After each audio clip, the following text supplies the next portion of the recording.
600 अरब dollar की कमाई, दुनिया भर में टैरिफ की मार और ये दावा कि अमेरिका पहले से ज्यादा ताकतवर। क्या टैरिफ ने सच में अमेरिका के खजाने में 600 अरब डॉलर भर दिए? आज की खबर में हम जानेंगे यह दावा कितना सच्चा है, जिससे पूरी दुनिया का ध्यान खींच लिया है। बात कर रहे हैं अमेरिका और उसकी नई टैरिफ नीति पर, जिससे अमेरिका बेहद मजबूत दिख रहा है और 600 अरब डॉलर से अधिक का रेवेन्यू कमाया जा रहा है। ये दावा खुद अमेरिकी राष्ट्रपति डोनाल्ड ट्रंप ने किया है। ट्रंप ने हाल ही में कहा कि उनके प्रशासन द्वारा लगाए गए टैरिफ यानी आयात शुल्क से अमेरिका को लगभग 600 अरब अमेरिकी डॉलर तक की कमाई होने वाली है। उन्होंने इसे देश की आर्थिक मजबूती और राष्ट्रीय सुरक्षा का संकेत भी बताया। ट्रंप ने यह भी कहा कि बड़ी मीडिया हाउसेस इस सफलता की बात को छिपा रहे हैं और टैरिफ से होने वाली कमाई की खबर लोगों तक नहीं पहुंचा रहे।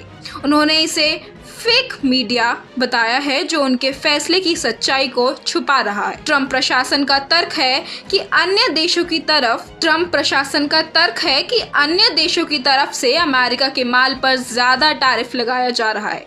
इसका मतलब प्रतिकार करते हुए अमेरिका ने भी उन्हीं देशों पर सामान बराबर या उससे अधिक शुल्क लगाने का निर्णय लिया। इस नीति को रेसिप्रोकल टैरिफ कहा जाता है, यानी अगर कोई देश अमेरिका के सामान पर 25% शुल्क लगाता है तो अमेरिका भी वही या उससे ज्यादा शुल्क लगा देगा।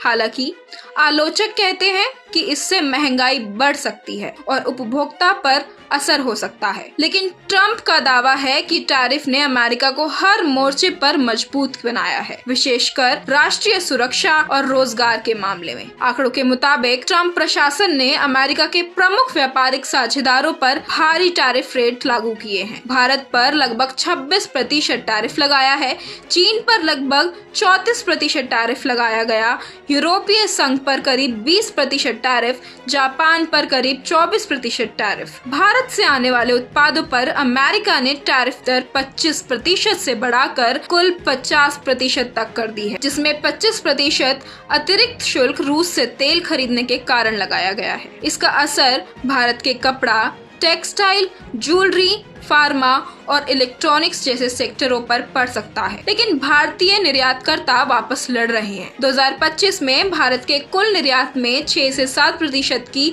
वृद्धि देखी गई है, जिसमें व्यापार मंत्रालय ने सकारात्मक संकेत दिए हैं कि कई क्षेत्रों में मजबूती दिखाई है। विदेशी विशेषज्ञों का कहना है कि इस तरह के भारी टैरिफ वैश्विक व्यापार को अस्थिर बना सकते हैं। कुछ रिसर्च बताती है कि व्यापार घाटा और आर्थिक असंतुलन सिर्फ टैरिफ से नहीं बल्कि कई घरेलू और अंतर्राष्ट्रीय आर्थिक कारणों से होता है। इसके अलावा अदालत में भी इस टैरिफ नीति को चुनौती दी गई है और अमेरिकी सुप्रीम कोर्ट जल्द ही इससे जुड़ा निर्णय दे सकता है। ट्रंप प्रशासन की टैरिफ नीति का उद्देश्य अमेरिका को मजबूत बनाना बताया जा रहा है और ट्रंप का दावा है कि इससे 600 अरब डॉलर से अधिक की कमाई होगी, लेकिन असल सरकारी आंकड़े और विशेषज्ञ विश्लेषण बताते हैं कि यह एक जटिल और विवादित मुद्दा है, जिसका असर अमेरिका और दुनिया दोनों के अर्थव्यवस्थाओं पर पड़ सकता है।